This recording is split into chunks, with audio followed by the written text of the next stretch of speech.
need to log into my modules. You click on My Exams here under important links. You can see it will list today's date and 4 days in advance. And then if you select any of these days, a list will show of the modules. So the first modules are only starting on the 10th of May. So that's why there currently are no modules listed under here. But once you click on your module that's listed there, it will open up the My Exams login page. This is where you log in with your MyLife email address if it's your first time. And this will take you to the My Exams portal. Now just note, this is very similar to my modules. The only big difference is if you look at this button here at the top, it basically gives you, it says My Exams instead of My Modules, and it will list the modules you have been allocated to write examinations. I also want to highlight in the top right, you will notice there is no picture. So if you already uploaded your profile picture, it will not display here. It will only show on My Modules. So as long as you have uploaded your profile picture on My Modules, you are good to go. So don't worry about that your picture is not showing on this side.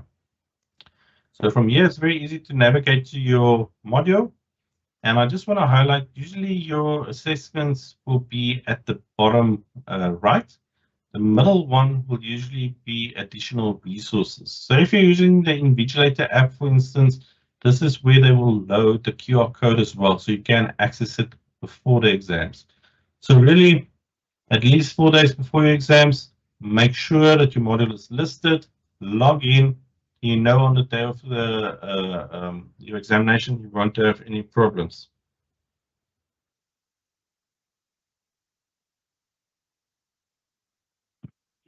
So as you can see on this picture, usually the additional resources will be listed there, and then next to that, your assessment. So you can access this beforehand, but you obviously won't be able to access the assessment itself, for that will only open up on the day of the assessment.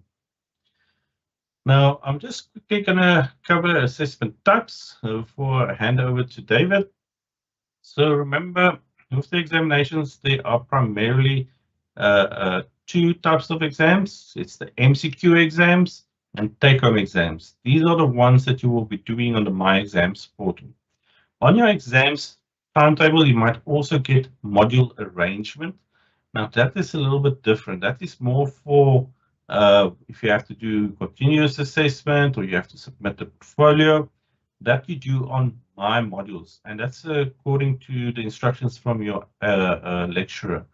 These are, as they mentioned, module arrangements. So you have to get the information from your lecturer. The formal assessments that take place on My Exams, as mentioned, is MCQ exams and take-home exams. And now, don't get afraid of the names. They are actually, if you've done a quiz activity assignment already, it uses exactly the same tool. If you've done a written assignment, it uses exactly the same tool, as you will see shortly. So I'm just quickly going to ask David also just to show you on the portal exactly where you can look at the different exam types, and then we will hand over to Jessica for academic integrity. Thanks, David. Thanks, Richard, and good morning, everyone, and the guys on YouTube. I'm glad you guys are here this morning. Okay, so thanks, Richard. So as we said, guys, Richard showed you that the first thing that you need to do is get over to the ADOF site. Okay, so just remember this web address. Hey, that's kind of the most important thing you need to get from us today. So make sure you write it down. It's adovh.unisa.ac.za, because that will take you to all the courses we have, but specifically the STU 200. This is the one that we are tackling this morning. All right, so once you get to the welcome screen, guys, you'll see there's the video we played a little bit earlier. If you scroll down, then it takes you through each of the lessons. Now, just to tell you guys, please don't skip. In other words, don't go straight to lesson 3, because that one you know now has got a lot of things you need to do. Work through each lesson so that it builds on each other, so that at the end of the course, once you get to the end, that you've got all the information that you need. Because we find people that skip things tend to miss things, and then, well, then they got a bit of a problem. And that's where the questions come in. But why don't I see this, or where is this information? And then that's very easy for us to pick up. Okay, so lesson number 2 All right, so once you've gone through lesson 1, you're going to then move on to lesson number 2. And here are the different types of assessments that you can get.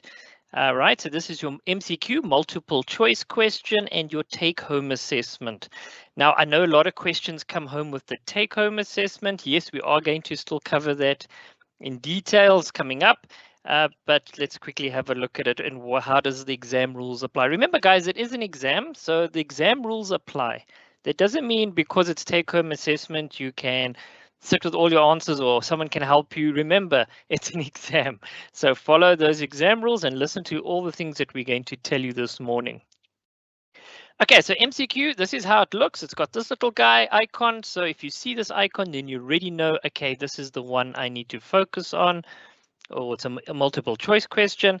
If it looks like this, then you know it's a take home. So it's a quick way to actually see what type of assessment you should be getting. But let's be honest, time you get to the exam, guys, you should really know what you're expecting. It shouldn't be a guesswork or a surprise to you. All right, so these are the two. So I'm just going to have a look at the first one, multiple choice. So you'll see each lesson is broken up into pages. And then when I scroll down, it actually gives you all the steps that you need to follow. So now it's building on what lesson 1, which Richard covered. Now it continues with the process. So if it starts over here, that means you should have followed the process in lesson 1.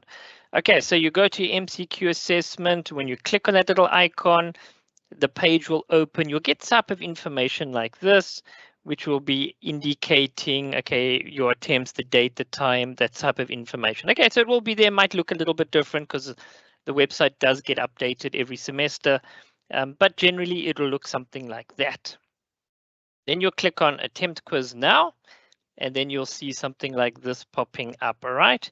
And then you'll see your face. Immediately it should start becoming, because remember, this comes from your webcam, so immediately you should see yourself. And then you'll tick and start the attempt. Don't worry, we are still going to cover this practically. Remember, we build on each lesson as we go along. For now, it's just good to see, okay, this is what I'm going to expect to see during my exam. So once you start the attempt, you'll see your multiple choice questions. Yes, guys, this looks exactly like the multiple choice questions that you might have done during the semester. And if you did have Moodle proctoring, you might have then also seen that you have the webcam and everything like that. So it's exactly the same, nothing different. Only difference is it's an exam now. All right, so then you got your questions, you answer your questions, you go to next. Take note, depending on how the exam is set up, you might not have a previous option. In other words, once you've answered the question, you say next and that's it, then you cannot go back. So take note of that as well. But in our case, we do allow you to use all the features, going back and forward, flagging, just so that you're comfortable with how the tool works. Right, so you'll answer the questions, it'll indicate to you. Don't worry too much if you don't see your face, especially if you're using a smartphone. As long as you know the camera has activated, then you just focus on the questions as well. So don't panic about that. And then, of course, when you're done, you say submit and finish, and voila, it will confirm to you that you're done. If you prefer to watch the video, which is basically the same things I've just showed you now, then you can actually just run through this video where the Doc Marais, I think it's Doc Marais, explains to you pretty much the whole process, but in a different format. So it's totally up to you. You can go through the steps or you can go through the video.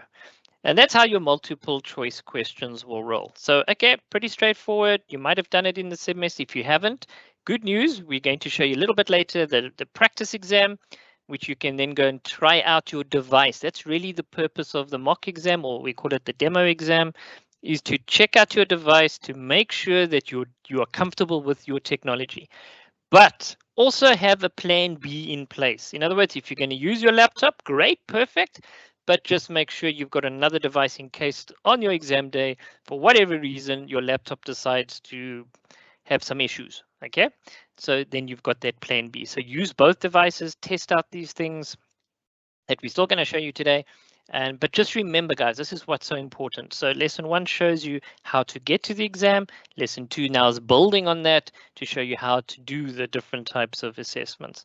Then the next one is your take-home exam. So this is how the icon looks. And again, we give you the steps. Again, if you've done a written exam or assessment, at least during the semester, very, very similar process. So you'll see the information, you'll download your question paper. Just remember, you must know how to save as a PDF, okay? So make sure you know it's very easy to do. Just file save as, select PDF, or if you're on the online version, you just download as PDF. So go and practice those steps because you're going to need to do it. Hopefully you've done it already with your assessment. All right, then once you're done, you've answered all the questions, you saved it as a PDF, then you're going to click on Add Submission. Now there's some things you need to take note of. So let's carefully have a look at these ones. The first one is you need to tick this little block to say this is your work. Okay, that you have to do. No, great, so not a problem. That's nice and easy. Then we also need to look at this information over here on the right side. How big can the file be? 50 megabytes or a Word document is very, very big. But maybe you're doing something that involves images or graphics. Maybe then it can fill up very quickly. So take note of the size of the file and how many files you can upload. Okay, mostly it should just be one. Then you're going to click on file submission. You're going to go select your file. Then your file should be here. Please triple check this, that maybe name your file as per the exam. So you know which file you're uploading, because some students upload because you panic a little bit and you end up uploading tutorial letters or guides or design notes. And that's obviously not your answer. So double check what you've uploaded here. Go and practice this. Upload something wrong, delete it and add up the next one. So you can get used to that process that you need to follow. Then the fourth thing you need to make sure is what type of document do they want from you? Now, mostly it's just going to be PDF. So you're going to make sure that if it's only PDF, then it means that's the only file you can upload. If they do give you other options, check out the options, but mostly it's just PDF. So make sure you know how to save as a PDF. Then you click on save. You'll see in green, it normally will indicate submission. Great, done, no problems. But just double check your page. There's nothing else to indicate that you must still submit. All right, then there is an edit option. You might see this as well before the exam closes, especially in the case where you've uploaded something, right? And the wrong thing, like here. And you realize, whoops, that's the wrong one. Now, if this is available, you can click on edit submission and then do the process again. Delete that file and upload that file, the correct one. If there is no option, then you need to contact the exam support, which we're still going to give you today, immediately as soon as possible so they can hopefully be able to assist you. Okay, those guys are online all the time during exam sessions, but we'll still show you how to contact that a little bit later in the session today. Right, again, if you want to watch the video route, then you can go the video route to make sure that basically the steps that we've showed you here. So it's very flexible and it's up to you. So it's very important, guys, that you have a look. I'm just going to jump back here quickly. That the MCQ and the take home, you can go practice that on the ADOF site. Brilliant. Now, the other option you're going to see is module arrangement, which basically means there is no exam, but there might be portfolio that you need to submit, or it might just be something called a continuous assessment, which means all the assignments that you've submitted during the semester basically will be it. So if you see this word module arrangement, all you need to do is go to that module, go to the announcements and make sure you've read all the announcements, because in there, they would definitely have told you this is what you need to do. Okay, so with all your modules, guys, please go check those announcements because there's a lot of information coming through to you that you need to be aware of, that it's going to help you today. And as you sit today practicing this stuff, hopefully after the session, you will have all the information about what you need to do. But as I said, we still got a lot to show you here, so stay tuned. I'm going to hand back to Richard for the next section. Thanks, Richard. Thank you, David. So before we dive into the proctoring tools, we're going to have a look at academic integrity. We're first going to have a look at a video from Ms. Kamulane from the exam committee on why proctoring tools are so important and academic integrity alongside with that. And after that, we will hand over to Jessica to really just give you an explanation of what is academic integrity and how you can ensure that you don't do any academic misconduct.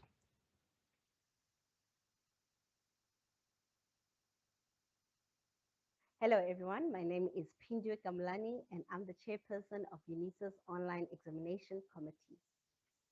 We are approaching the examination season, which is a difficult period as you prepare for your final examination. To prepare you for your online examinations, we have prepared a step-by-step guide to guide you through your examination sitting. We have also prepared for you a mock examination in order to test your readiness. You can also attend training where you'll have an opportunity to ask questions that you may have in preparing for your online examinations. In tightening our controls, UNISA has introduced proctoring tools in order to authenticate your identity and record your surroundings. That being said, we have noted an increase in solicitation of our students through SMSs by third-party suppliers, enticing our students to write on their behalf. While UNISA has opened up a case with the Hawks in order to investigate how these suppliers have received our student details, we have assured ourselves through data that majority of our students have not participated in such fraudulent activities. However, we have identified that there has been some students who have shared their login details with these suppliers. In some cases, these students have purchased scripts from the said suppliers. Our measures of identifying academic dishonesty has proven to be effective, as over 97% of students who have been identified have received sanctions of between 1 to 3 years from the university. These students can no longer proceed with their academic year and will have to wait until the sanction period lapses before completing their studies. Students will also not be able to register at other South African universities during this period. Having sat in disciplinary proceedings, students who have been identified have been remorseful and were unaware of the consequences of their action. Because the sanctions reflect on the student's academic record, it affects their employment opportunity and their professional integrity. We urge our students not to engage in such dishonest behaviors, as it is not worth it. Our stance is to protect all students' qualification, and we shall do so vigorously and unapologetically. We wish all our students all the best for their examinations and as they complete their qualifications with the leading African university, UNISA. Thank you. So Wonderful. That was, oh, sorry, Richard. I'm jumping straight in there. Hi, ahead, everyone. Jessica. This Thank is you. Des. Yes. I'll just jump straight in right after Ms. Kamulani's video, because the points she was raising are really, really important. And I'm going to go a little bit more in depth into these points. Now, with respect to academic integrity, you might have heard the word tossed around, but not really understanding what it means. And academic integrity is built on 6 main values. That's honesty, trust, respect, fairness, responsibility, and courage. Now, when we talk about honesty, it's really about being truthful to yourself, presenting work that is authentic to your thoughts, beliefs, opinions, facts that you have personally read. And when you are consistently honest, you actually build trust. You are consistently presenting good work, authentic work, and people begin to trust you. Now, respect. Now, the respect happens throughout your academic career. When you are engaging in your online modules and you take part in discussion forums, you must learn to treat others' opinions and values with respect and kindness, even if you do not necessarily agree with what they're saying. You need to acknowledge that every person has a different experience of the world and respect that experience, even if it is not your own. We also have fairness. Now, when we talk about fairness, it's about giving credit where credit is due. Now, you'll see that coming into practice when you are perhaps writing a research paper or essay, and your lecturer requests that you cite and list your references. That is acknowledging that these ideas you're putting down to paper, where they are not your own original thoughts, belong to others. Just as in the music industry, for example, where musicians go and sample other musicians' work and they don't acknowledge that this came from someone else. That is fairness. You do the same thing for your academic work. Acknowledge them.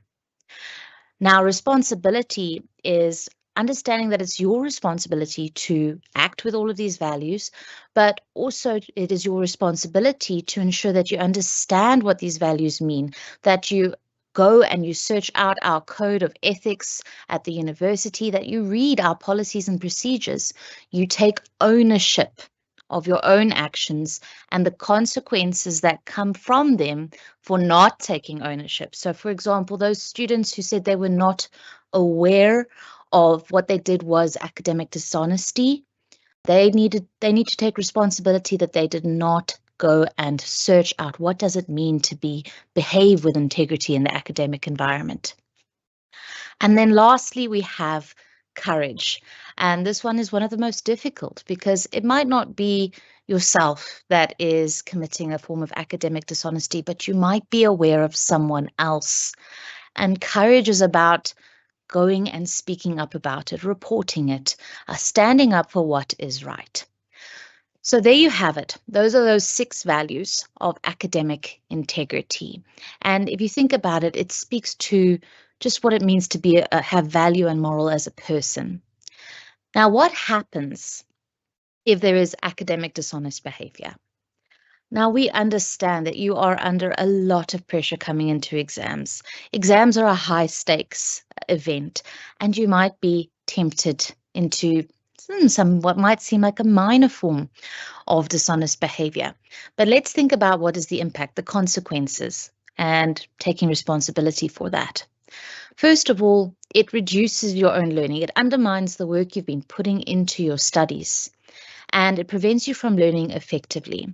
Now imagine a doctor committed some form of academic dishonesty, and then they went out into the world and they kind of glossed over a really important part of your surgery. Can you imagine what can happen as a result? Something else that can happen is damaged reputation. It doesn't just tarnish your own academic reputation, but also that of the institution that you get your degree from. So you're negatively impacting yourself, you are negatively impacting other students, and you're negatively impacting the institution as a whole. Then, of course, there's the one that everyone is scared of, which is expulsion. And when you are found to have committed academically dishonest actions, it can lead to consequences like withholding marks and expulsion from not just our university, but all universities. So, what are the types of dishonest behavior that can happen in the academic environment? The one that is probably the most common is plagiarism. Now, plagiarism, and I'm referring back to our fairness value, that's where you do things like copy and paste from a website, put it into your assignment and say that this is your own work. No, this is the work of the person who wrote that content on the website. Similarly, copying content from an article or a textbook and trying to present it as your own without paraphrasing, that is putting things in your own words, and citing and acknowledging the full reference. So if you neglect to do those types of things, you are in the end committing plagiarism. Then, of course, there's cheating. And that can be, having crib notes, having the answers at hand when you're supposed to be attempting your assessment on your own. Collusion is where you work with others to perhaps answer assessments or examinations when you're not supposed to. Sometimes you might be encouraged to do group work, but if you are not supposed to be doing group work and you do engage in a group activity and answering the assessment, then that is collusion. Now we have falsification and fabrication. What's the difference here? Well, when you are falsifying information, you are changing it a bit to suit your narrative. Whereas with fabricating information, you are making things up completely. All right. Then we have facilitation of dishonesty. Now, when you have facilitation of dishonesty, it's where you are perhaps helping another student to commit an act of academic dishonesty. This can be as small as a student posts in a WhatsApp group or a Telegram group going, what page numbers should I find this answer to? And you direct them to those page numbers. You think you're being helpful, but you are facilitating dishonesty. Then we have impersonation or third-party assistance. Now, this is where you might have a person that assumes a student's identity in order to complete the assessment, or allowing someone else to assume your identity to complete your academic work. That is impersonation. And then everyone's buzzword at the moment, artificial intelligence. If you use AI to generate and present work that is not your own, then you are unfortunately committing an act of academic dishonesty. Now, some assessments might encourage you to use artificial intelligence. That is now with a direct approval. If they do not state, if your lecturer does not state that you are to use some form of AI to perhaps, critique the answer of the AI, for example, if you're not expressly given permission to do so, then stay clear of AI. It is academic dishonesty. Then lastly, and we're going to be going into this in a short while, not using invigilation software. This can be things like not activating the software, not downloading it and proceeding to try and do your assessment, trying to circumnavigate the invigilation software, for example, minimizing it or being away from it for too long. That is very suspicious behavior. But don't worry, you've got more than enough time to go to the toilet. We don't flag things like that. But if you're away for an extended period of time, that can be a bit of a flag, and you might have your assessment looked at a bit more closely as a result. A lot of these softwares have the ability to record, to take pictures, and if there's any sort of attempt to circumnavigate that, that is also a flag for the software. Then we have some students who have attempted to maybe play music loudly so as to disguise their discussion of a question. Unfortunately, that will also be flagged. And then lastly, using the handing in time to continue to write.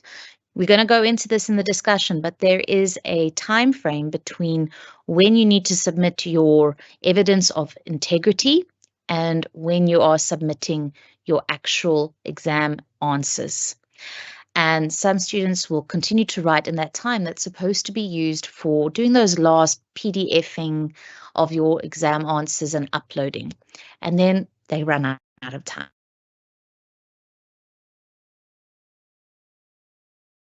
What can happen? Oh, I've briefly been lost.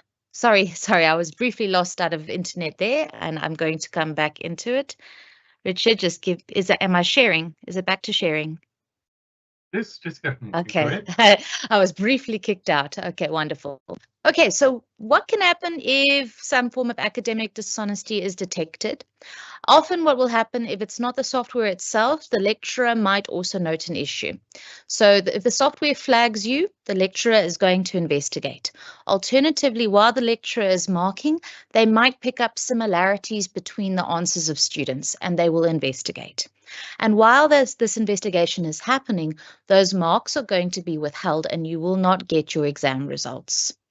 Now, if it is uncovered that there's a very high likelihood that some form of dishonesty happened, a warning letter will be issued to the student. And the student gets 5 days to decide to accept responsibility for their actions, or if this was truly an error, they must contest that, no, I did not commit any dishonest behavior. Now, they will then be invited to a hearing where they can present their evidence. They can be represented by a member of the Student Representative Council to help support them. And in that hearing, it'll be decided based on all the evidence presented from the lecturer, from the student, from the software, whether the student is indeed guilty of academic dishonesty. After that, if, for example, the student is found guilty, they are still welcome to make an appeal. But after that appeal, if the decision is still that the student is guilty of academic dishonesty, then no further appeals are possible and sanctions will be implemented that we're going to discuss now. What are these sanctions? The quickest one is you lose marks, 0% for whichever submission you gave. But if we're starting to see repeat offence happening, then the entire module can be failed and a written warning is going to be attached to your academic record. More severe cases, especially repetition of dishonesty, can lead to suspension from registering at the university or even the cancellation of your entire degree. So you might have been in your last module, some dishonesty happened and it was quite severe, especially if it happens in an examination, and then the entire degree is cancelled. This all goes onto your academic record. Please remember that, because other universities have access to that academic record and they can see your academic behavior. And then the most severe is something like a criminal record. And that is for those cases where there's possibly a person who is working with an entire ring of dishonest people to get exam question papers and distribute them and try and get other students into this dishonest pathway. So these are, in broad, the types of consequences that can be expected from academic dishonesty. What can you do not to fall prey to it? Because as I've stressed, there's some small ways, it's a small slippery path into larger practice. First and foremost, I really want to encourage you to study something that you are interested in, something that you are passionate about. Why do I say this? I often heard as a lecturer that, no, my family wants me to study this. My mom, my dad, my grandparents. I'm under a lot of pressure to bring in money to my family and support my family. And that is very noble.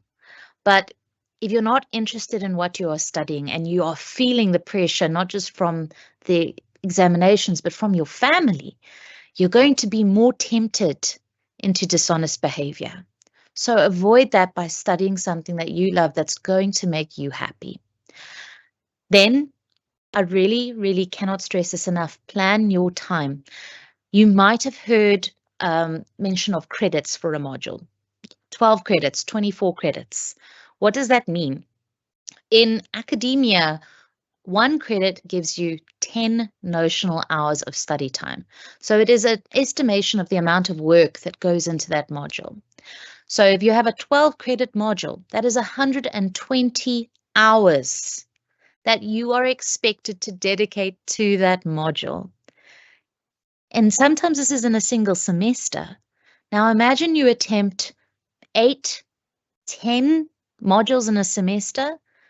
That's 120 times 10, 1,200 notional hours.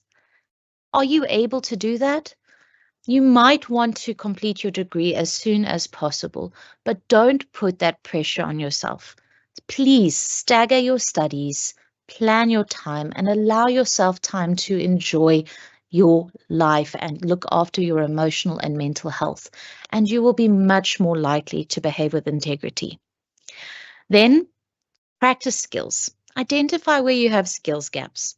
Today, you are here on a Saturday, making sure that you understand how to do your online assessments. You are practicing your skills and you are looking after your integrity. There's other ways that you can also protect it. There are academic integrity courses. There are short learning opportunities on how to create PDFs. We have a number of MOOCs that are there to support you as well. And we also have a number of webinars. So thank you so much for coming today. And then lastly, please, if you identify that you are struggling, on the screen here, you see the email counselling@unisa.ac.za. Please feel welcome to reach out to our counsellors for assistance. They're there to help you do career planning. They are there to help you with your emotional and mental well-being as well. Please ask for help. Now, remember that last value I spoke about, courage. If you happen to become aware of another student that is cheating or committing some form of dishonesty, or perhaps a third party who is trying to get students to buy scripts, which are often very outdated scripts, by the way, well, please have the courage to use our anonymous whistleblowing hotlines. You do not need to give your details. You can telephone 0800 075278, or you can email unisa@thehotline.co.za. Now, I'm just going to summarize by sort of linking this whole discussion back to a puzzle. Every single puzzle piece you see on the screen is a student, a lecturer, a professional support staff. Every one of them needs to behave with academic integrity. And if one doesn't, that puzzle remains incomplete. So it's up to every single person here today and throughout every academic institution to ensure that academic integrity is upheld. And with that, I'm finished. Thank you, Richard. Thank you, Jessica. So students, now that you see why academic integrity is so important, I'm going to hand over to David that will give you the introduction to the proctoring tools and also how to upload your profile picture, as well as the online tool that's available where you can look now, for instance, to see what proctoring tools you will be using.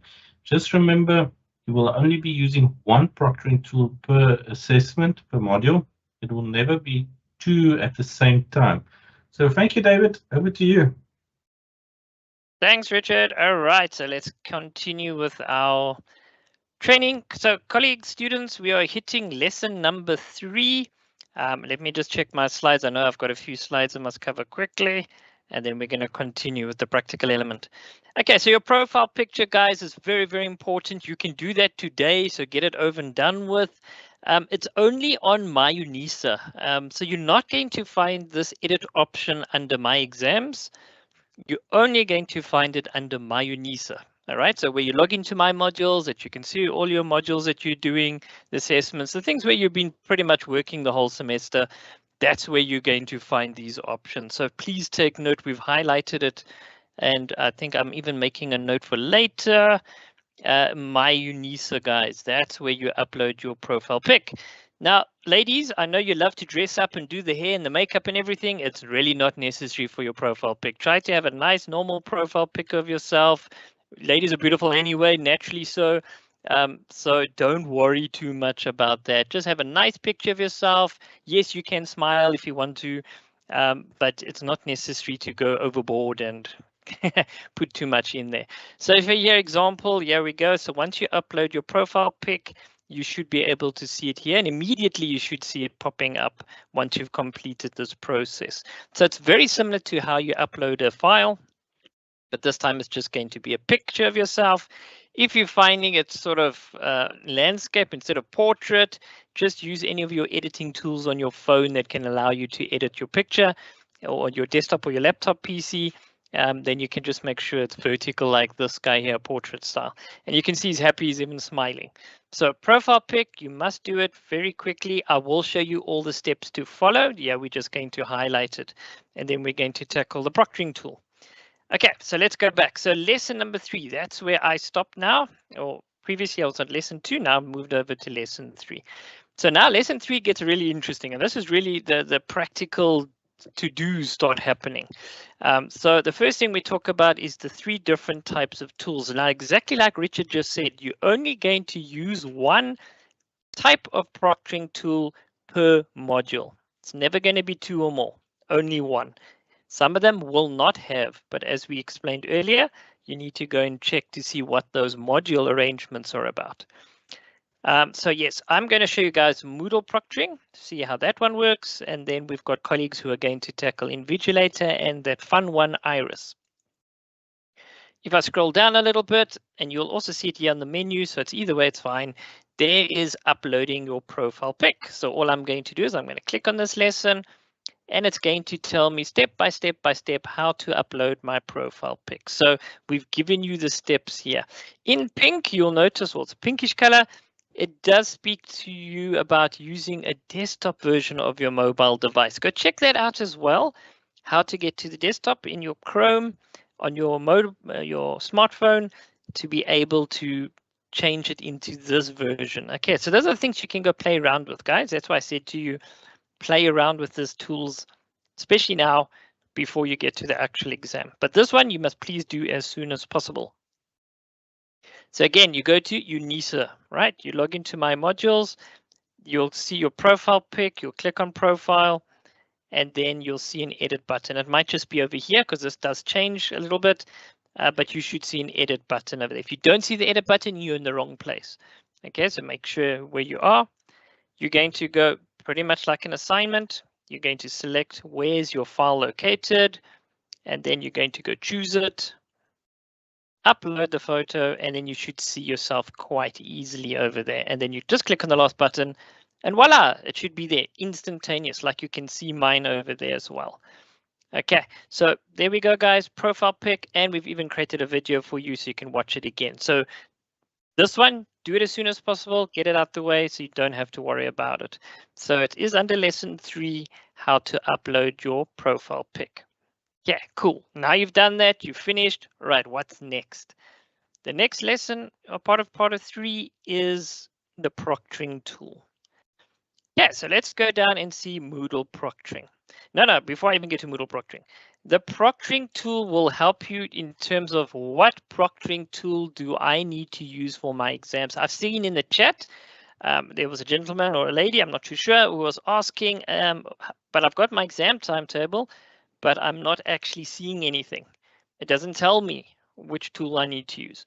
All right, then this tool can help you as well. No, we will be updating it if it hasn't been updated already, just to make sure that it's got the latest data. Just to give you an example, just type in the first 3 letters. All right, let's say, for example, it's one of these exams, and then it'll actually be telling me, okay, if you're doing this module code, this is the tool you need to go and practice and set up and make sure you're ready to use it. Okay, so this is how it works, guys. Let me do an ICT module. I'm not seeing anything here. MNG. Okay, there we go. MNG, it's a take-home assessment, also invigilating app, and there are the module codes. So you're just going to type in your module code here, one by one, go see which tool you need to use, and then go and practice those tools. Okay. For example, if this is the case, then I would be practicing the invigilating app. Okay, so that's your tool to check. So it's under lesson number 3. So go and check it, go see what you need to do or what you need to go prepare, what type of assessment you're doing, and which tool are you using. So those are 2 very, very important things. Next, all right, if I have got Moodle proctoring, then I'm going to go to the next lesson, which is Moodle proctoring. So that means now I know this tool, I have to know it because it's part of my exam that I'm going to do.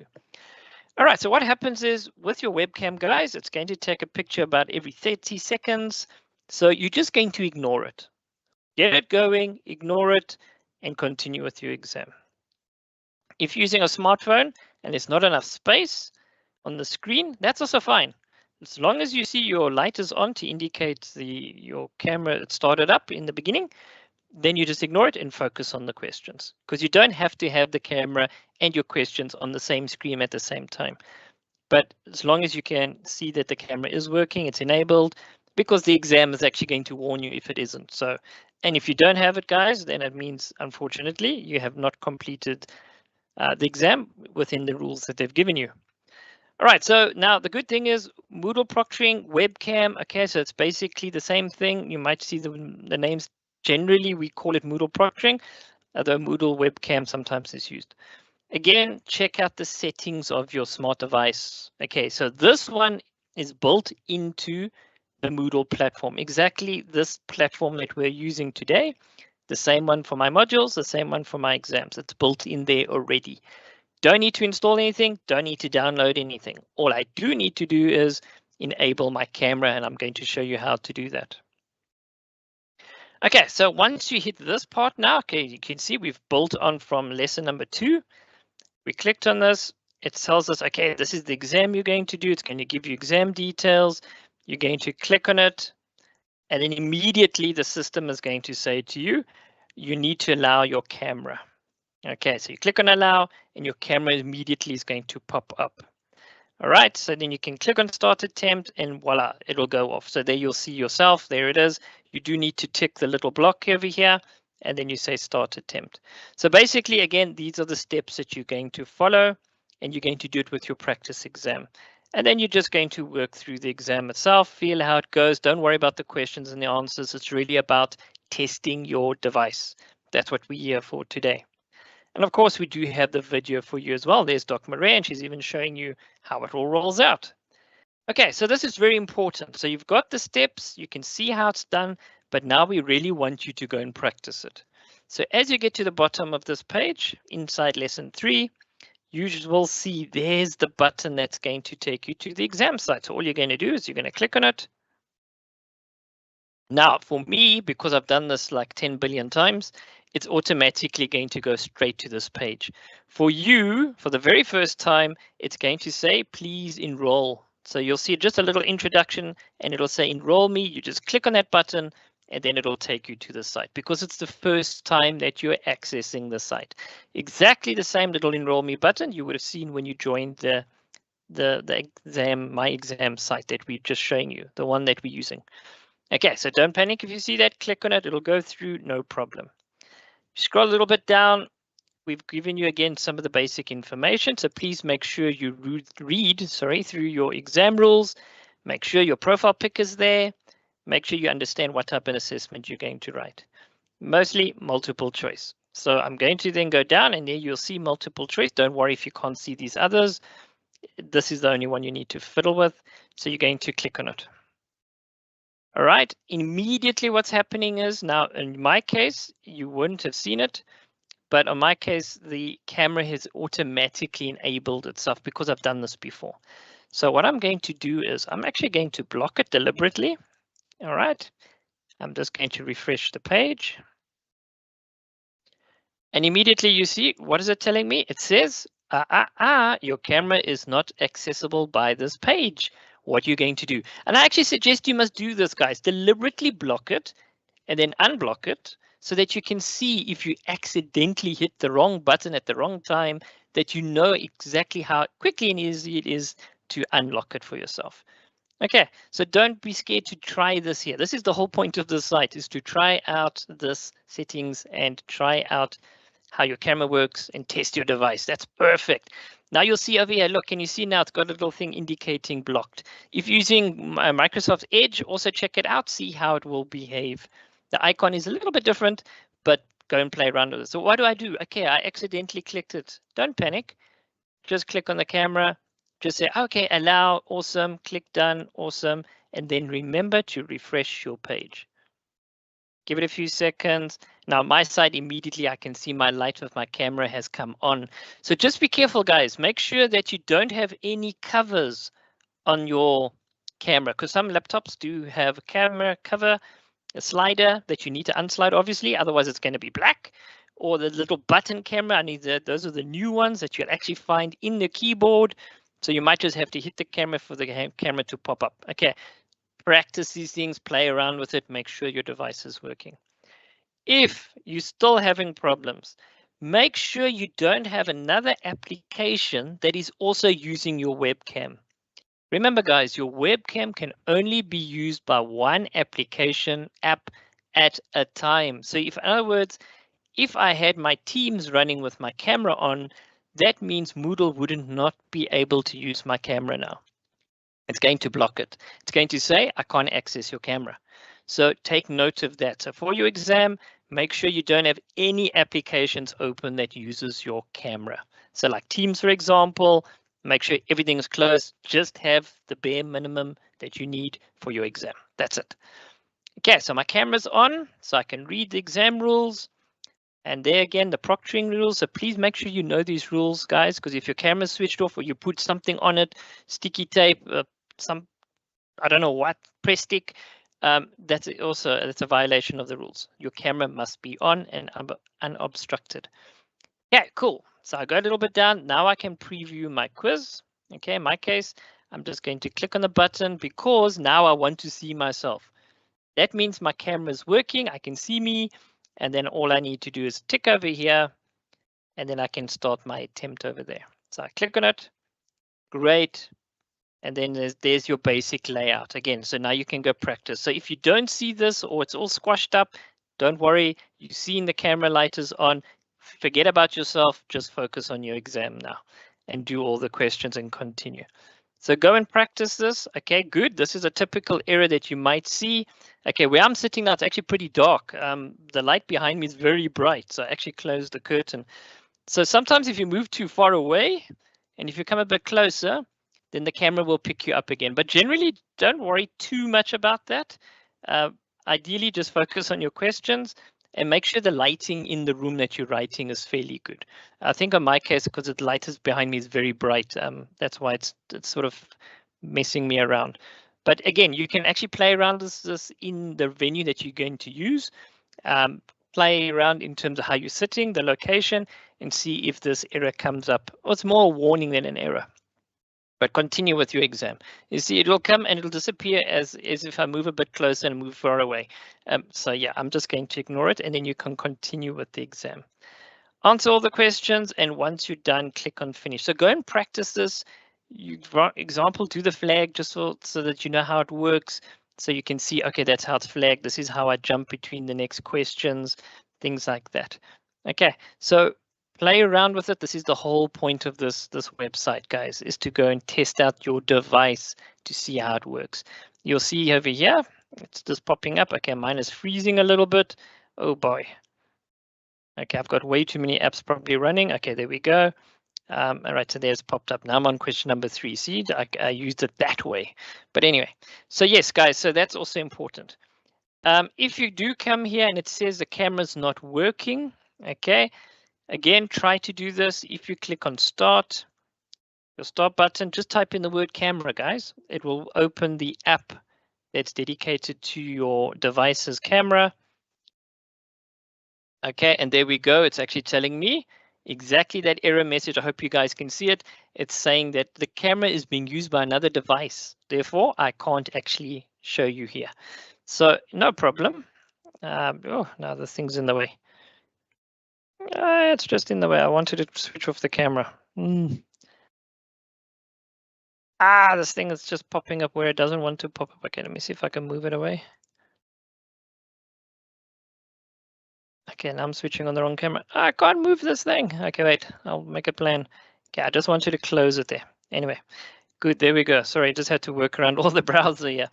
Okay, so there we go. So if I type in camera, there we go, it should pick me up. So this is another way just to check if your device's camera is working, that the drivers are installed for the actual device. So that's how we can also test this out if you're having any technical problems. So you just click on the start button, or next to the start button, the search button at least, type in camera, and then it should immediately open the app for you. Okay, so that's also very important. Now I'm going to hand over to the colleagues who are going to take you through the invigilating app to see how that one works, and also the iris one to see how that one works. So do post your questions in the chat, guys. We are answering those questions, and we will also just discuss the main ones at the end of the session. Back to you, Richard.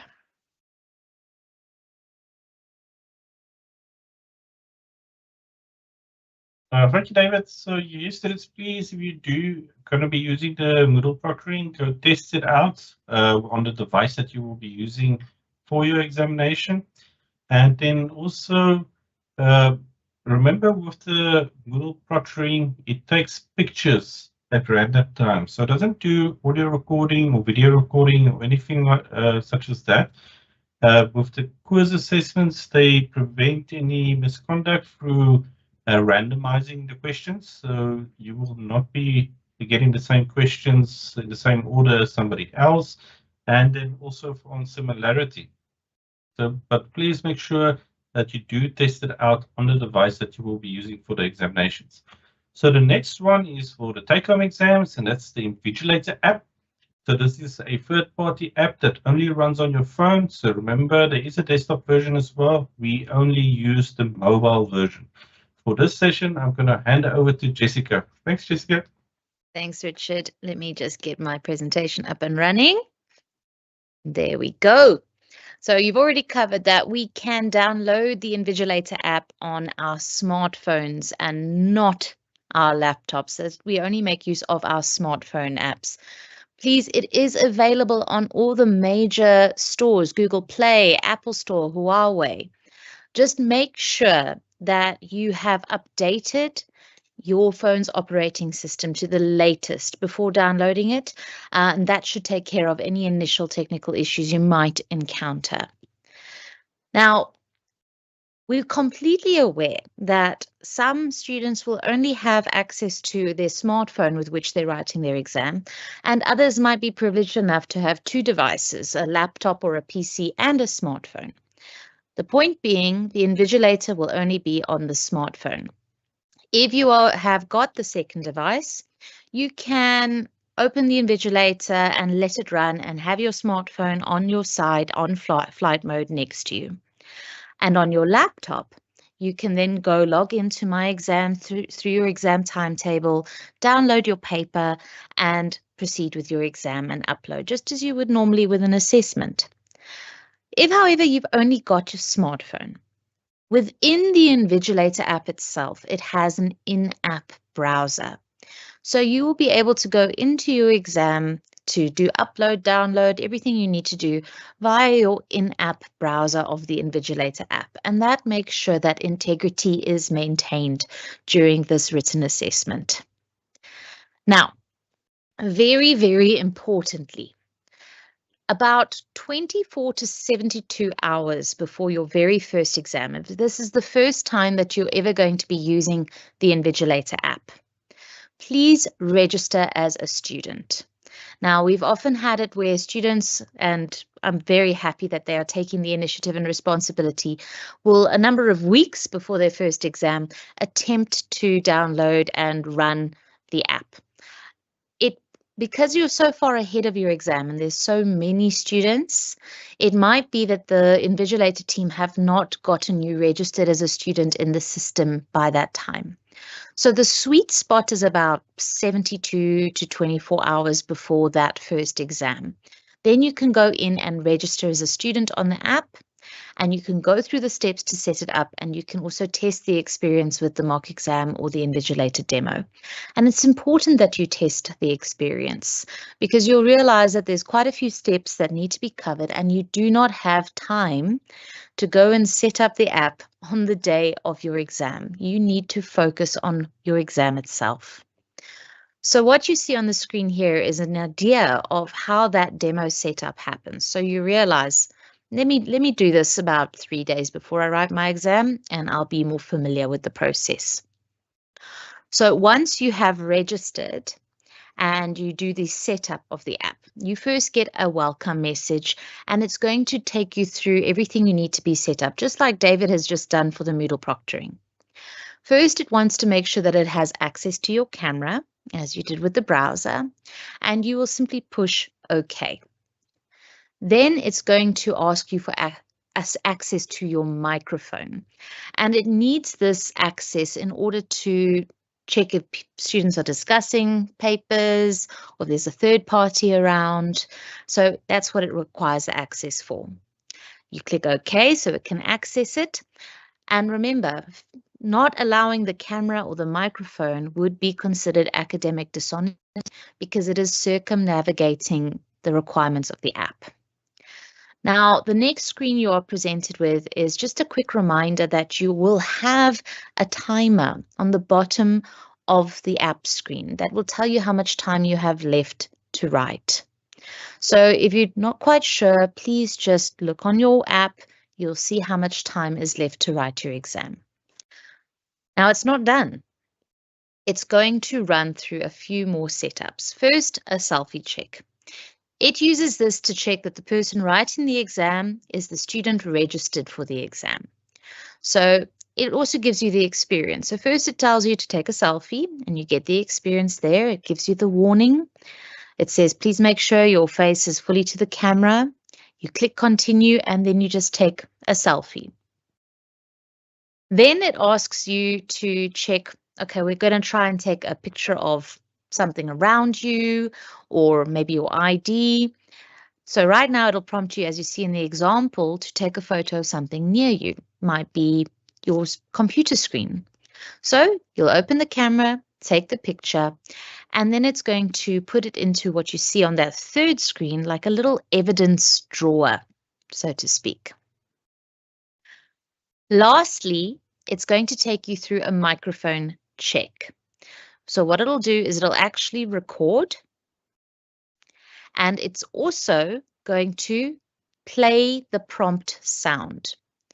So it's just making sure the audio to receive and the audio output is working as it should. If you can hear the alert, you say yes. If you can't, you say no, and it might do some additional calibrations. And then you are all set up. Now, what about on the day of your exam? You've set up your Invigilator app about 72 hours beforehand, and now it's crunch time. About 15 minutes before your exam writing time begins, you will be allowed to download your exam question paper. So you'll go and access myExams, navigate to your myExam portal where you can download your paper, and you can now scan the QR code or enter the access code that is on the front of the paper. That is for the Invigilator app. A lot of lecturers will also send that QR code ahead of time, so you've got it at hand. You have about 30 minutes after the start of writing time to scan that QR code or enter the access code. If you do not, you are considered to have not used the Invigilator app. Why? Because 30 minutes is a lot of time to have been out of invigilation. A person could go and quickly download the paper, do some Googling, try and get the beginnings of the answers. No, that is a big no-go. So it's got a cutoff of 30 minutes after the start of writing time. Now, during the exam, once you've now scanned it, the Invigilator is running, you must now focus on your paper. So please just put your phone down. Do not minimize the app. Just put it down on the table next to you and focus on your exam. Every now and then you'll hear that prompt. You'll become familiar with it through the setup, and you'll pick up your phone to see what the prompt is about. It'll say, take a selfie or take a picture of your computer, what you're working on. And you'll do it, and you'll put your phone back down on the side without minimizing it. The screen will just gently go dark, but it's still running in the background. So you'll have gathered all this evidence of academic integrity as you write your exam. There's only a handful of prompts, so it really doesn't distract too much. And then we get to the end of writing time. So at the end of writing time, you have 8 minutes to upload the evidence of academic integrity. Okay, this is also going to include taking pictures of every page of your exam question answers. Why? Because we need to make sure that you're not writing between the end of writing and the end of upload time. So those two will be compared. Whatever you submit on myExams and what was submitted on the Invigilator is cross-checked to ensure that they are the same. You have up until 30 minutes after the end of writing time to save your question paper or answers, PDF it, and navigate back to the myExams portal and upload your answers just as you would do with an assignment. Okay, so that's the process in a nutshell. Let me give you an idea of how it goes through. There we have it. On the day of the exam, we open the Invigilator. We click Start Assessment, and we're prompted to scan that QR code or to enter the little exam access code. When you enter that code, it's going to prompt you to allow access to the location. This you can click on allow once or allow while using the app. And what this is doing is to make sure that students are not writing in close proximity to each other. Those students who do, and I understand sometimes you might be using a local Wi-Fi or something like that, it is going to flag that group of students. But humans always check the flags. So that group of submissions will be cross-checked just to make sure that they don't have any marked similarities to each other. If everything is okay, then you are fine to go, good to go. Okay. So you allow it to use the location. It processes and verifies that this is indeed the assessment taking place at this time. And it reminds you, please don't lock the phone, don't minimize the application, so on and so forth. And now this is the resting screen, the little evidence drawer, so to speak. You can put the phone down and focus. When you prompt, take the picture, it'll all upload into this little evidence drawer. You might also notice at the bottom of the screen, you can finish your assessment early and it will run you through the remainder of the process. Or you can carry on going up until the end of writing time and keep an eye on that timer. Now, I did mention for those of you using one device that there is an in-app browser. So this is what it looks like on your phone. You will be able to access the in-app browser, log in, go to your exam site and access your myExams space there as well. This is just an example of one of the prompts that it will require you to take, and this is proof of identity. So you will be prompted to take a photo of either your student card, an ID document, a driver's license, or a passport. So don't worry if you don't have a student card, other forms of identification are a-okay. It will ask you to take a selfie, and it will also ask you to take pictures of your exam paper. So now let's say you do finish the exam early. You click finish assessment. You say, yes, I am finished, or oops, no, wrong button. Let me cancel that. And it's going to take you through the remainder. First off, it wants you to scan all those pages. So you'll click that plus sign. You'll level up the in-app scanner. It comes with an in-app scanner as well, which is very nice. And you'll take the first shot. You'll take a shot of every single page of that paper, and at the bottom of the screen you will save as PDF. This will generate a PDF for you that you can then quickly go through just to cross-check, and then you upload it in the Invigilator. But it gives you a bit of an extra value add. If you would like to, you can send that PDF to yourself. All right, you can click on Share PDF, and then you can email it to yourself for upload onto myExams, which is a nice little extra benefit I like. Otherwise, you are more than welcome to use one of your other scanners, be it one of the MS Office scanners or Microsoft Lens as it's called, or another one that you prefer to use. And very importantly, students, remember, you're not done when you upload it on the Invigilator. You do need to go back to myExams and upload it there as you would have done with any assignments in the module. So that's it. I know it's a little bit stressful for you, but once you've done the mock-up and the test run, it runs pretty smoothly. If for whatever reason you have any difficulties, please take this number down now. It is a WhatsApp number, so you won't be able to call it, but it's a direct line to the Invigilator support team. This number is 073 505 8273. Alternatively, if you have any difficulties there is a helpline that is actually in the Invigilator website itself. So you can also go to the Invigilator website where they have a pop-up to assist you. Students, please remember that your lecturer is there for your module specifically. They're there to help you with academic questions related to the module. They will not be able to assist you with any Invigilator issues. For that, you need to go to the technical support team.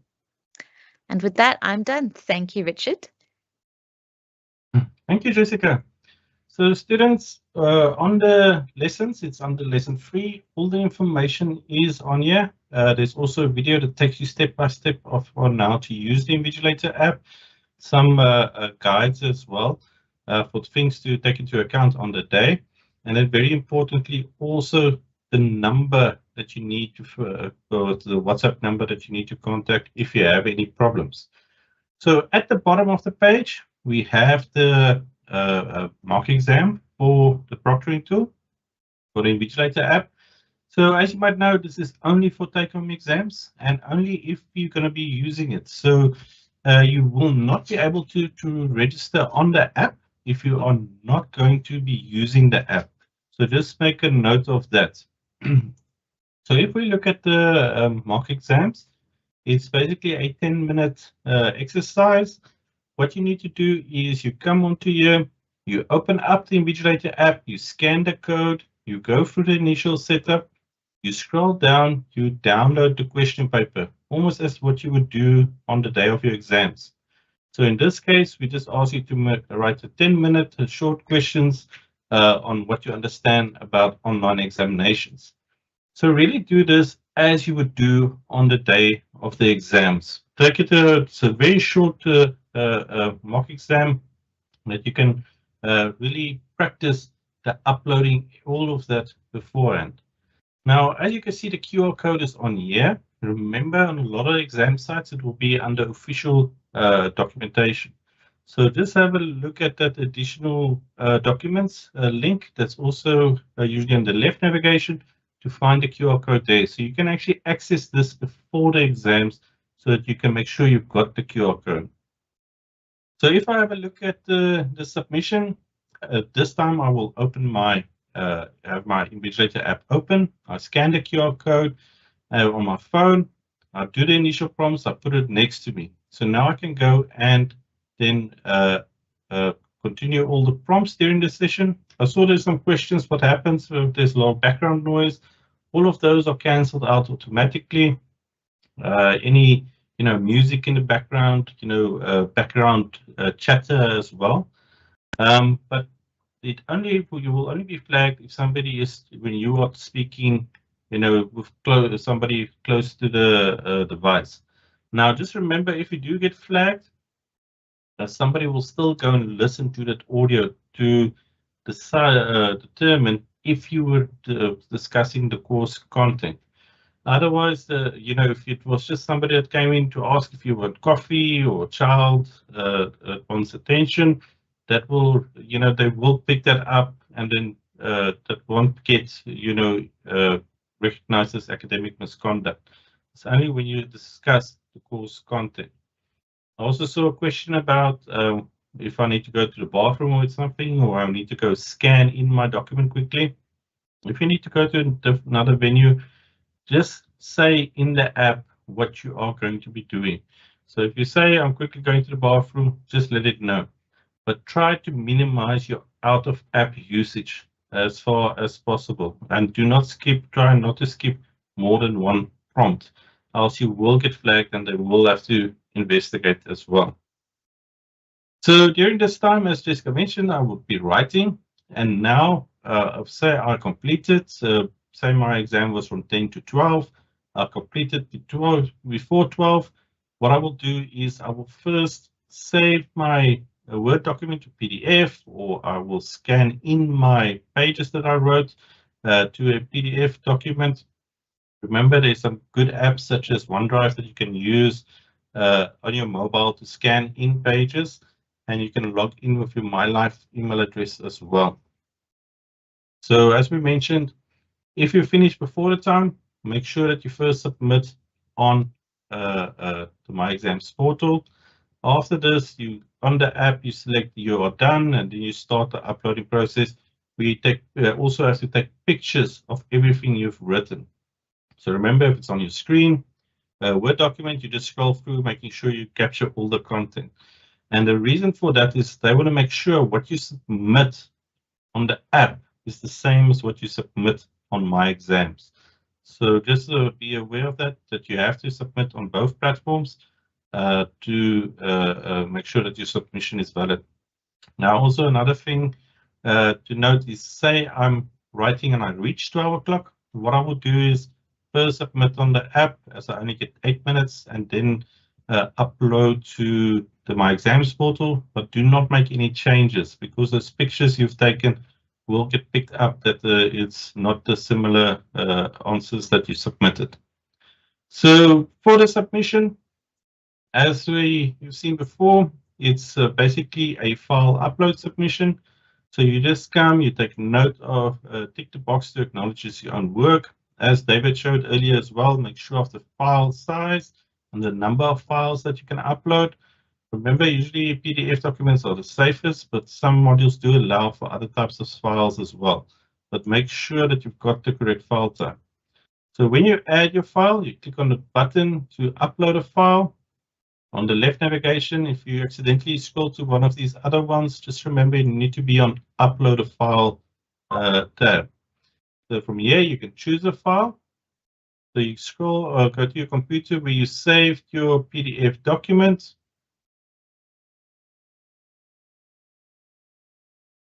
I'll just upload this one. And then once the name appears here, click on Upload this file. Sometimes this takes a few seconds, and then if you click on Upload a file when it's not displaying there, it will give you an error, but basically it was just still processing it in the background. Once the name is there, click on Upload this file, and then I can save changes. So basically, once I click that Save Changes, it has been submitted. Now, what I do recommend is scroll down and look for the file here that you submitted. Click on the file to open it, because you need to make sure that you submitted the correct file and that it's also not a password protected. A lot of times in the last haste to submit, you might accidentally submit the incorrect file. And then if you're still within the cutoff period, you can always click on Edit Submission. You can delete the existing file and upload a new one. So just be aware of that. Another thing that you might notice on your submission, if you're within the cutoff time, it won't display green, it will display yellow, but you've still submitted within the time frame, as long as you can access the Add Submission button. So this brings us to the last proctoring tool, the Iris Invigilation. Now, as we mentioned earlier, Moodle Proctoring and the Invigilator app is used by the majority of colleges.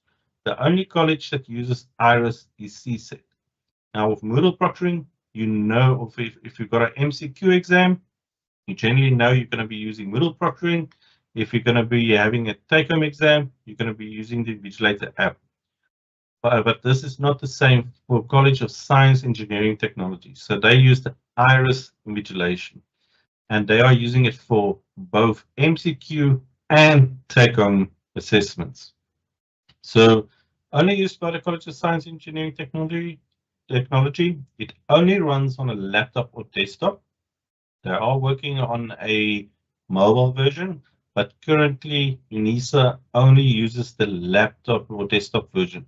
So make sure that you have access to a laptop or a desktop. This is a Google Chrome browser extension that can also be used on Microsoft Edge. So just remember, you need Google Chrome or Microsoft Edge.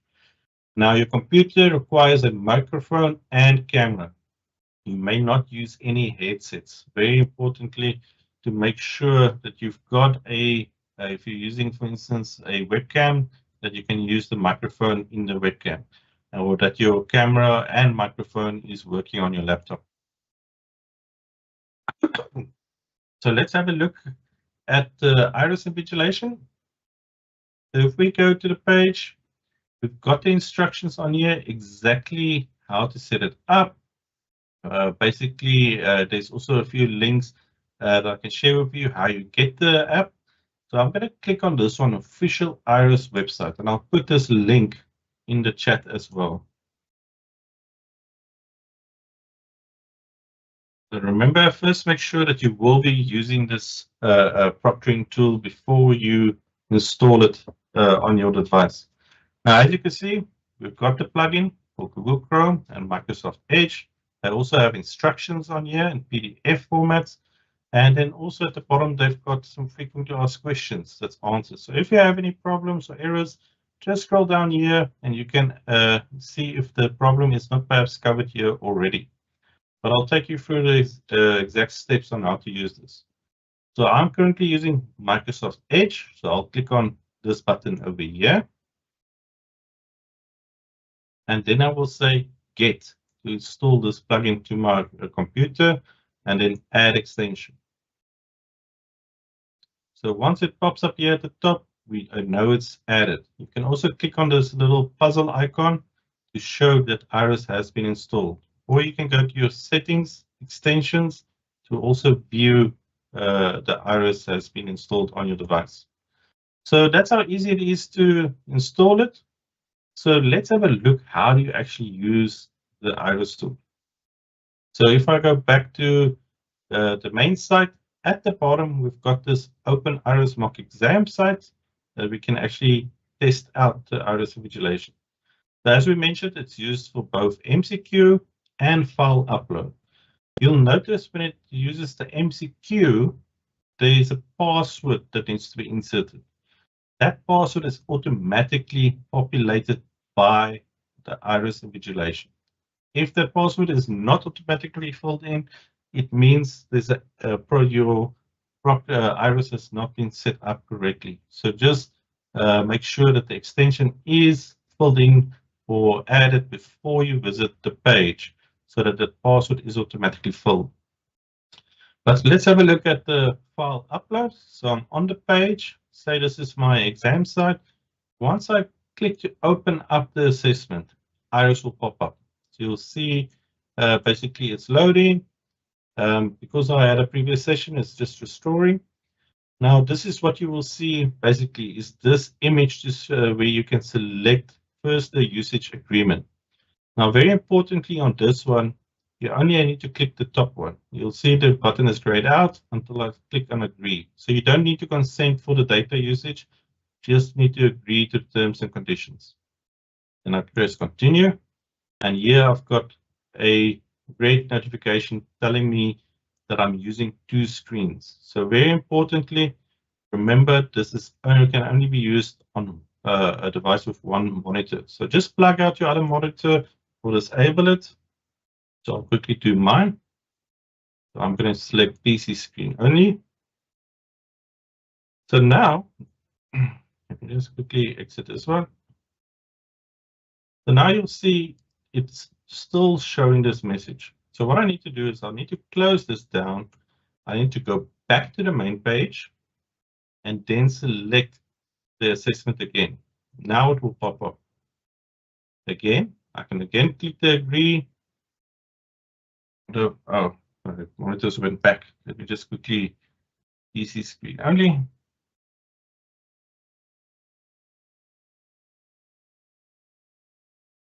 Let me just go back here.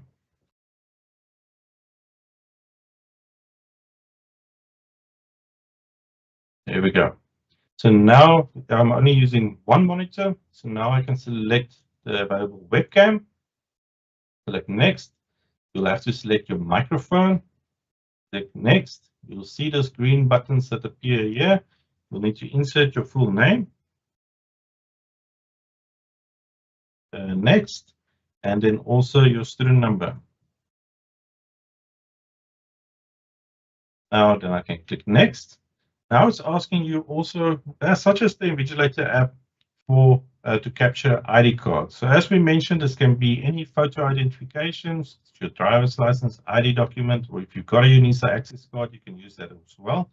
So all you need to do is just hold up your card to the camera, ensure that it's visible, and then capture ID card. So you will see, get an image of what has been captured. Just make sure that it is legible, the information on there.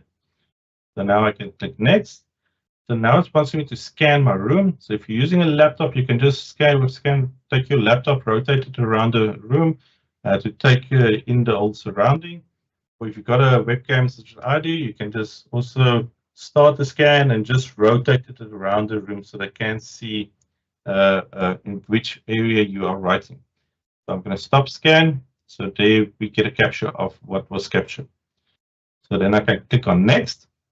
Now this pop-up appears because this is where a lot of students usually get stuck. The main thing is here, even though we're now just using 1 monitor, we still need to select that 1 monitor and then we will be able to share. So I'll acknowledge this. So I'm going to click on share screen. As you can see, I cannot click on the share button. I first need to click on the screen over here and then it will be able to share it. So this is depending on your browser. So just make sure you select the screen and then select on share. So then I can continue, and now finally I can start the assessment. So I'll click on start assessment. It will give me also a countdown, how long I've got to write. You'll notice it will track my face movements as well, but I don't need to look at this the entire time. What I can do is I can minimize this, so just don't accidentally close it, but you can minimize it, and then you can proceed, and then also as before, download the question paper, complete it, type it out on your computer. Remember, this records your screen, video, and audio during the entire session. So if you weren't told explicitly that this is an open book exam, make sure you don't have any browsers open. Only have the exams open, and perhaps your MyLife email address if you need to contact for any assistance during the session.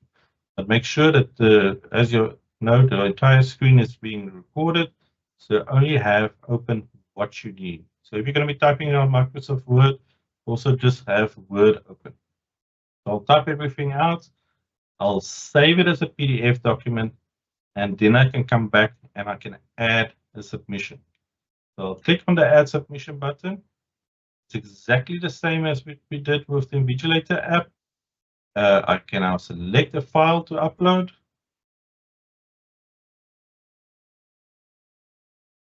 Upload my sample PDF again.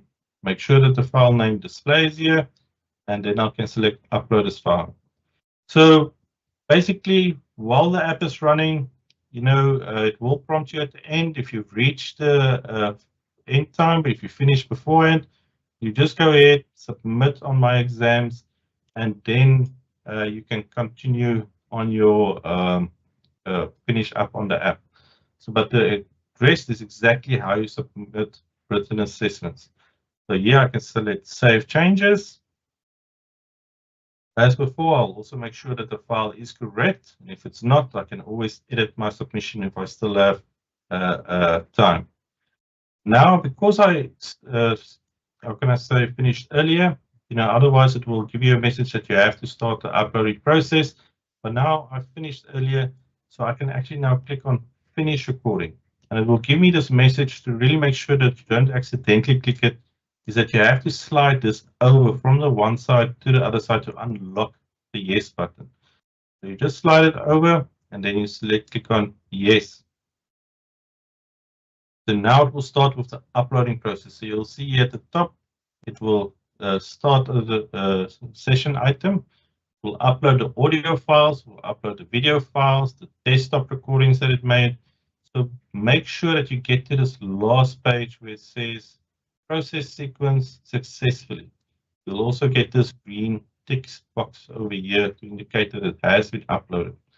So at this stage, you can minimize it, but I want to close it, so I'll click on the X.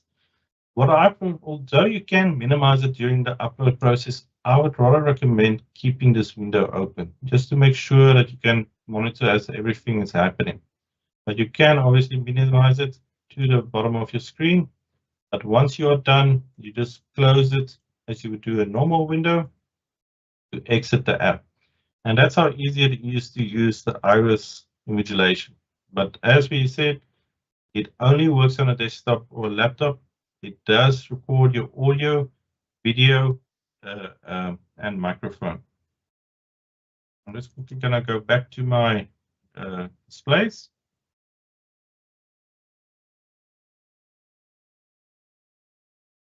So students, on the for the iris invigilation, I know the College of Science, Engineering, Technology also have the additional sessions they do to cover the iris proctoring. So please go and join those sessions as well. But this mock exam and this information is available here, so you can access it at any time.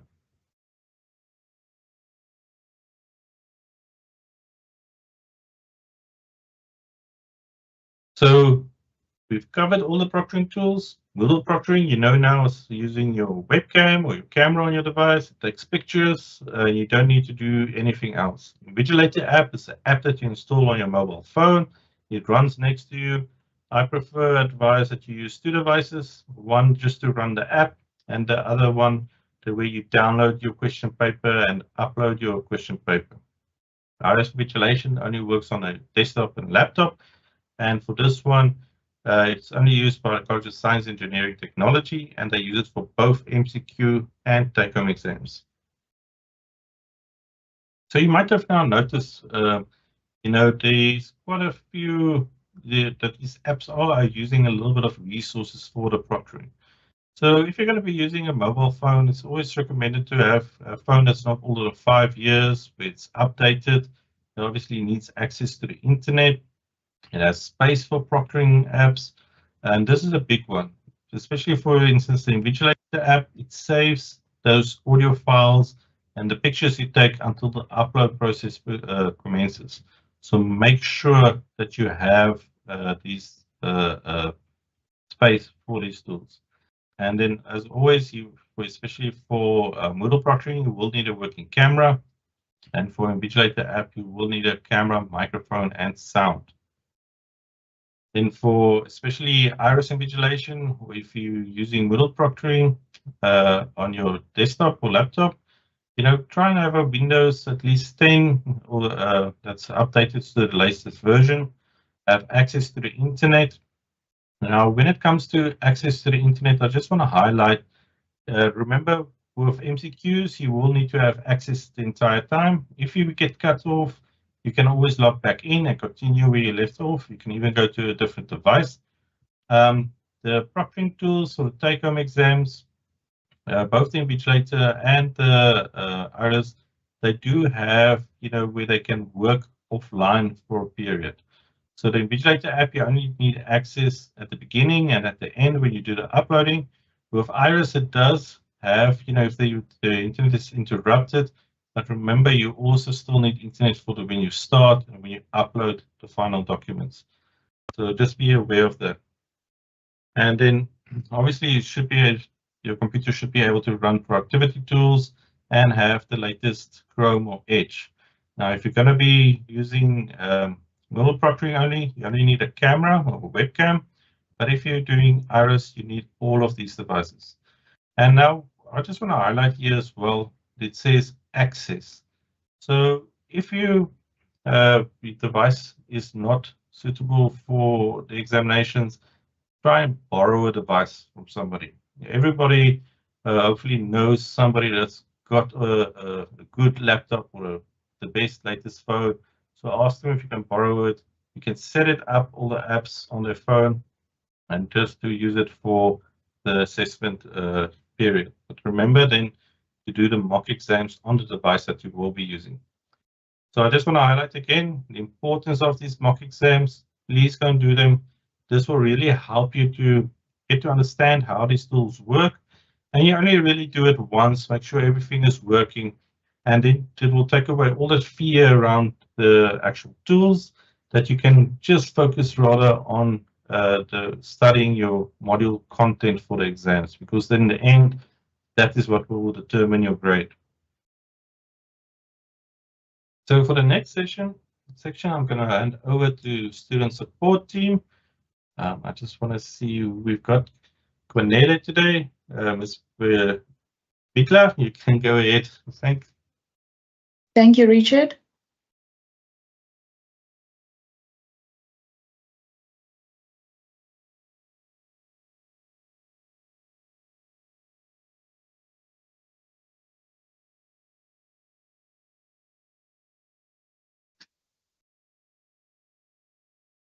Thank you, Richard, again.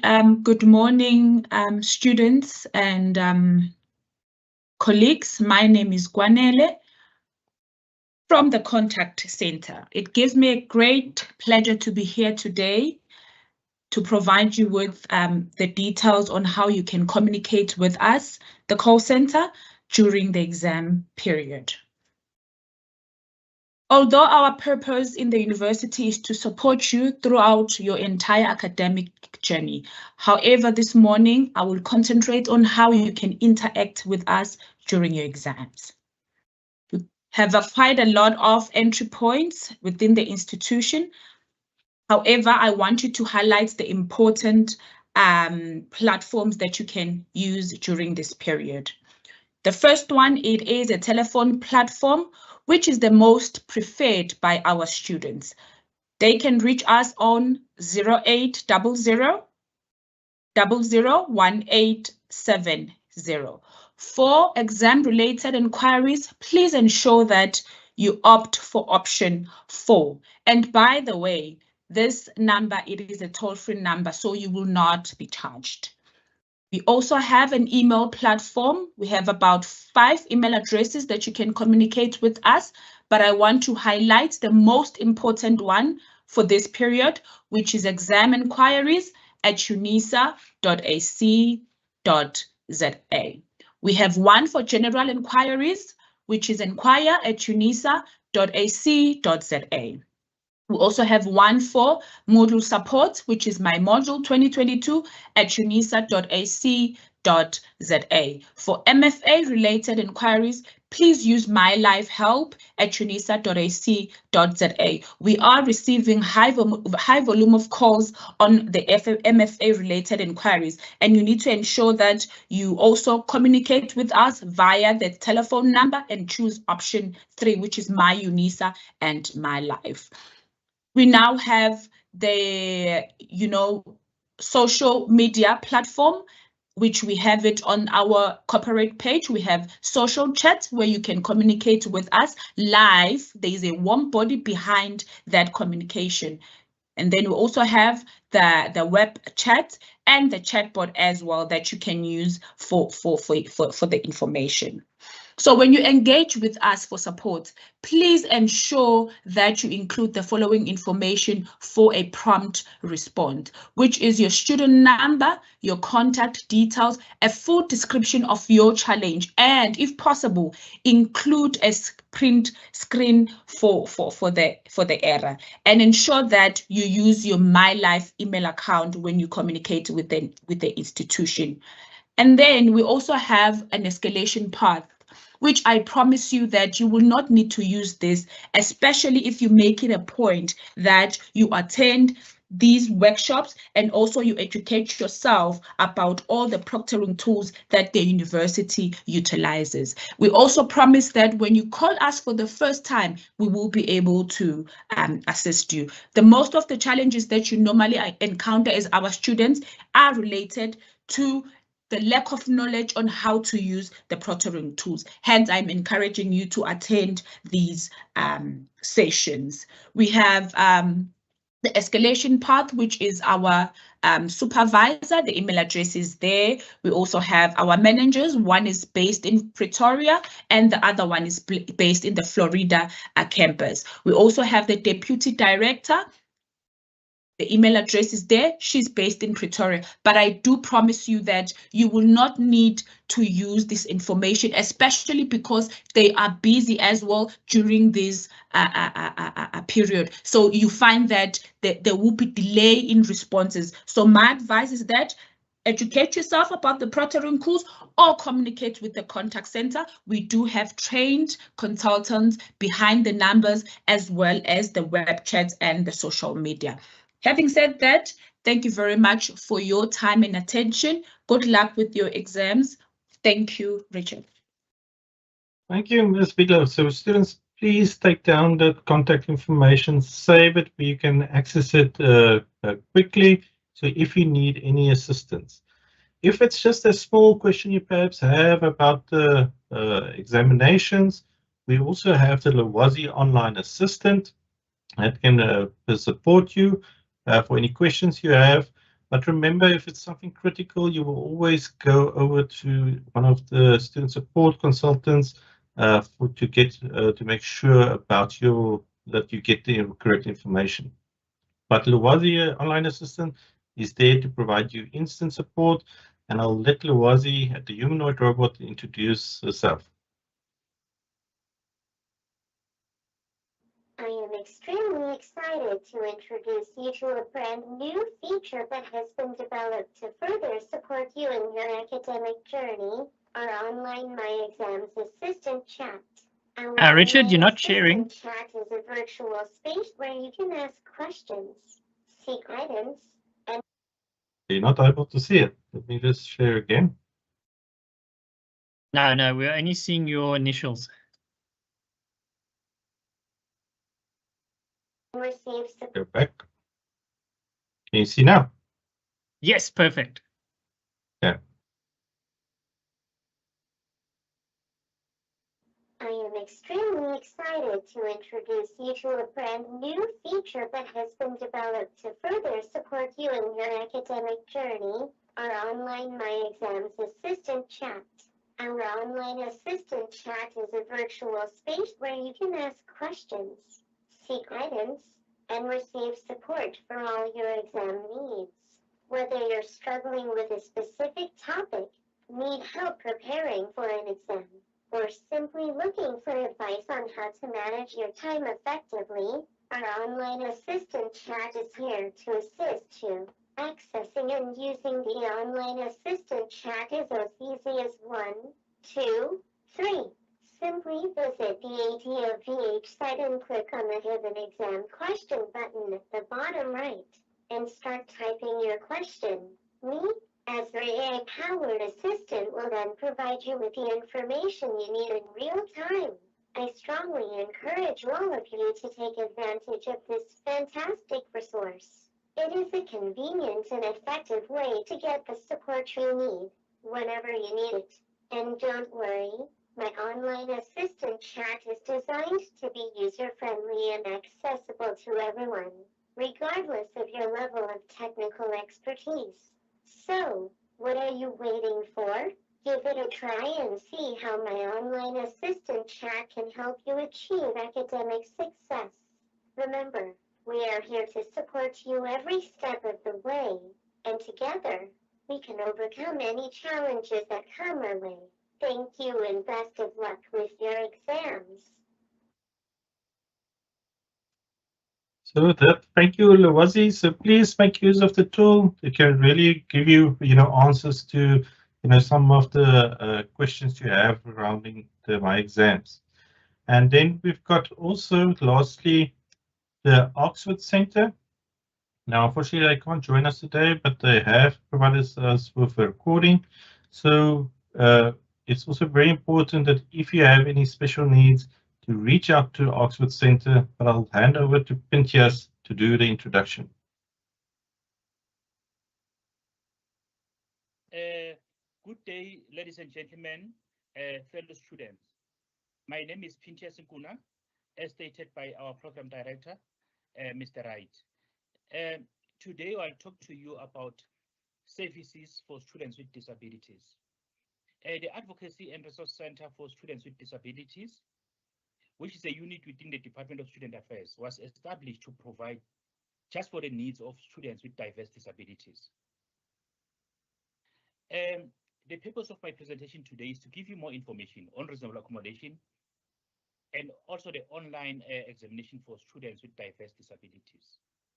And also that students with disabilities are not inferior to non-disabled students. And the acknowledgement of diversity by recognizing that students with disabilities have different but equally valued learning needs. Ladies and gentlemen, COVID-19 exposed the need for students with disabilities to have access to technology in order to write their online examinations. By disclosing a disability during the application period, this increases your chances of placement by the university. The university takes disability serious. Then if you disclose your disability at the point of application and you meet the requirements of the qualification, you are immediately placed. You are not put on the waiting list. Students are also assisted with application for bursaries for students with disabilities, which caters for their tuition fees, prescribed books, assistive devices. And I must emphasize that these assistive devices could make your studies easier and also enable you to write your online exams easy. The bursary has an allocation of 50,000 rands for an assistive device, and again 50,000 rands for human support. One may ask, what is this human support? Students with disabilities, from time to time, they need assistance from a third party. It could be maybe if you are blind, you need somebody to collect a particular material for you or to convert. Then you can use this money to assist to pay the person, or including if you are deaf, you may require sign language interpretation services. You can use this 50,000 rands to fund for the service that you received.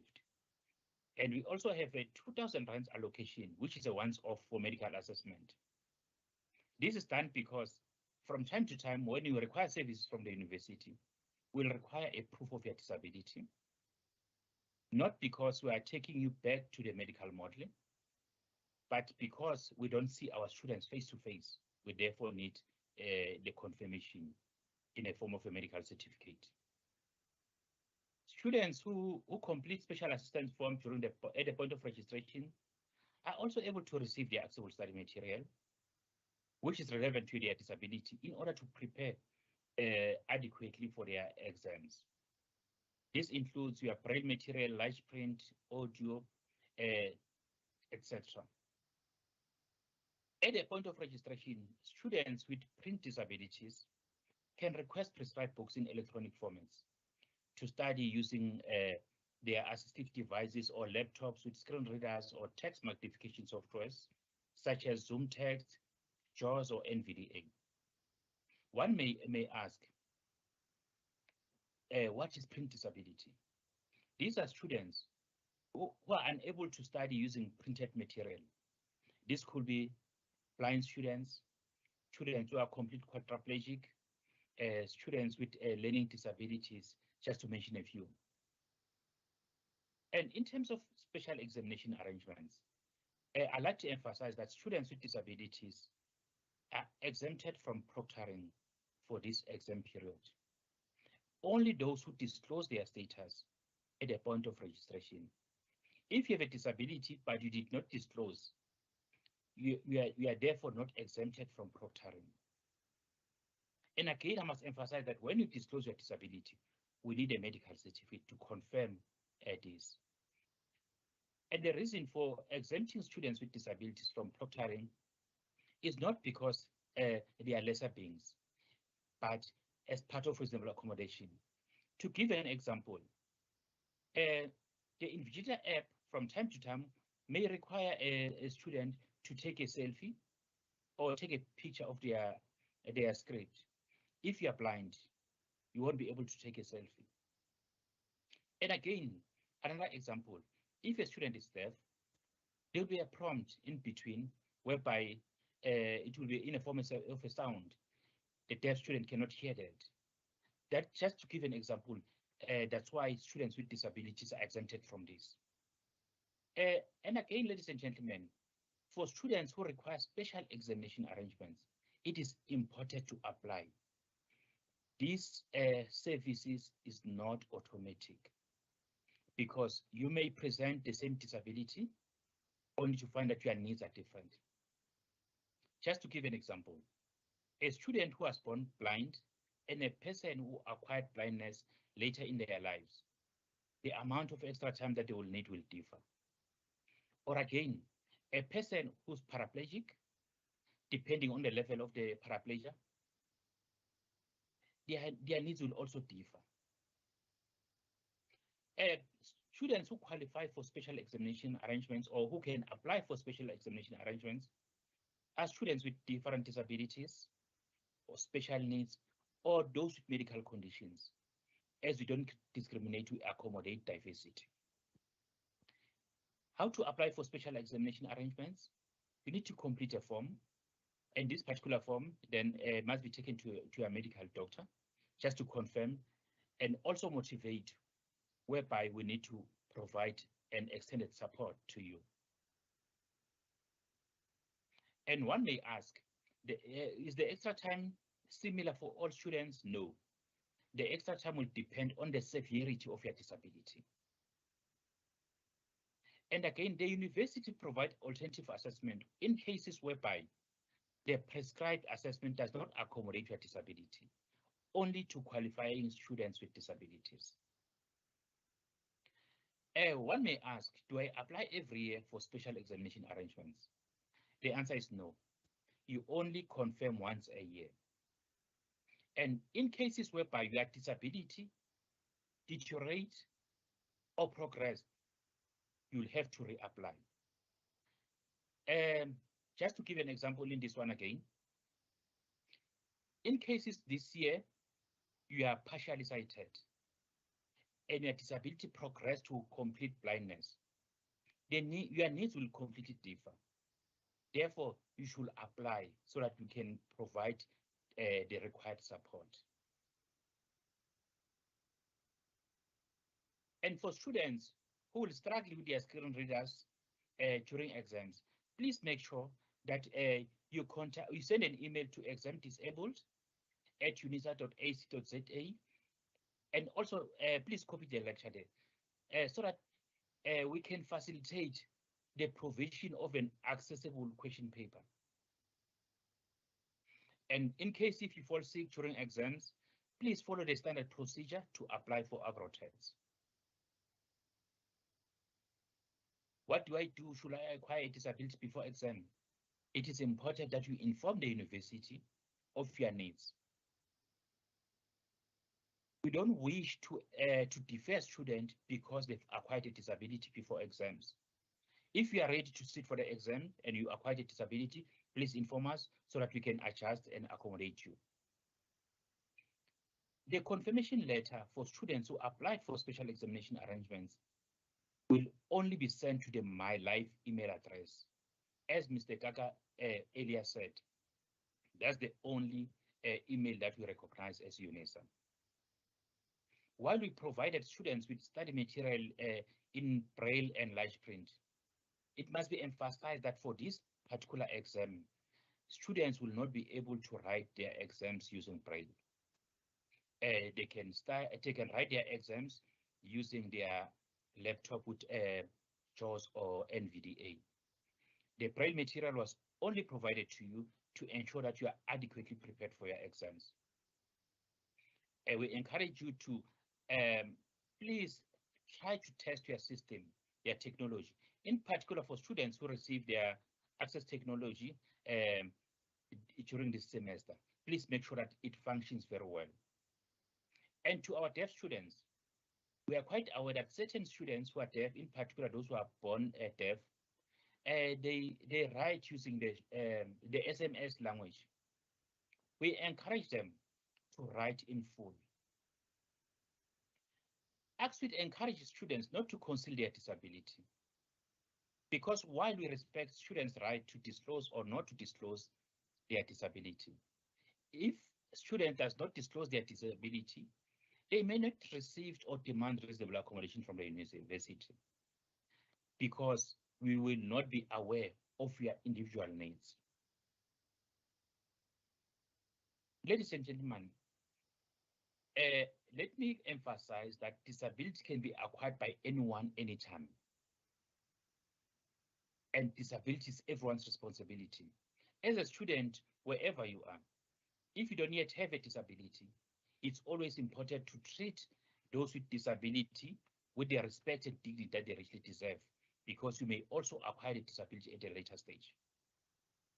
And disabilities are both visible and invisible, and UNISA accommodates all these disabilities. Don't say because mine is not visible, I cannot disclose. Please do disclose so that we can accommodate you.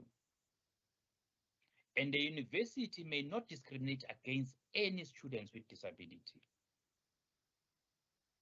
As I said earlier, disabilities comes differently. There are those who are inborn, hereditary, and are those disabilities that can be acquired like through accidents, gunshots, step wounds, diving in a swimming pool. Ladies and gentlemen, never refer to a person with a disability. Don't say the blind, the paraplegic, the deaf. Refer to the person using the names that were given by their parents. I urge all students to join hands against the prejudice that constitute the biggest barrier against students with disabilities. And ladies and gentlemen, I wish you all the best with your exams. In conclusion, I'd like to leave you with a quote by Thomas Edison. Our greatest weakness lies in giving up. The most certain way to succeed is always to try just one more time. I thank you.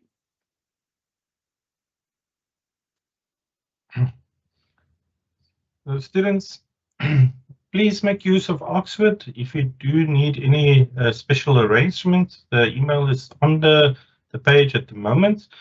And this basically brings us to the end of our program. I'm just going to ask David, is there perhaps any questions that popped up in the chat that you think we should can address?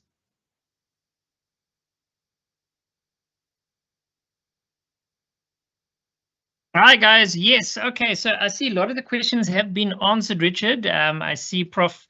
Mpagele and Jessica have been nailing all the questions.